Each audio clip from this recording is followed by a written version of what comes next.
ان شاء الله النهارده هنعمل مع بعض مربى التين بطريقه المصانع في الطعم والقوام واللون، وكمان طريقه الحفظ لاطول فتره ممكنه. معايا 2 كيلو من التين غسلته كويس وقطعناهم 4 ارباع. هضيف عليهم كيلو من السكر، كل نص كيلو من التين بياخد 500 جرام من السكر. هنقع السكر في التين لمده ساعه لحد ما ينزل ميته. هضيف 5 حبات من القرنفل عشان اخد طعم وريحه المصانع. هنرفع التين على النار، واول ما يطلع اي رغاوي هنشيلها بالمعلقه. سبت التين على النار هاديه لمده نص ساعه. بعد كده بقى الاضافات اللي هنضيفها، هنضيف معلقه من ليمون الفريش ده عشان يتفاعل مع السكر ويديني القوام المطلوب، وفي نفس الوقت كماده حفظ. ضفت معلقه من ملح الليمون ودي كماده حفظ.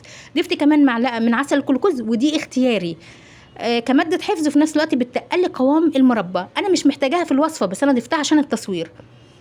هنبدأ بقى نسيب المربى بتاعتنا لمدة 10 دقايق بعد إضافة المواد دي كلها لحد ما تتقل معايا وتبقى بالقوام ده. طبعا هنضيفها بقى، لو حضرتك هتخزنيها في الفريزر حطيها في برطمانات بلاستيكية. وده القوام المطلوب بتاع المربى. ما شاء الله لا قوة إلا بالله، وبألف هنا.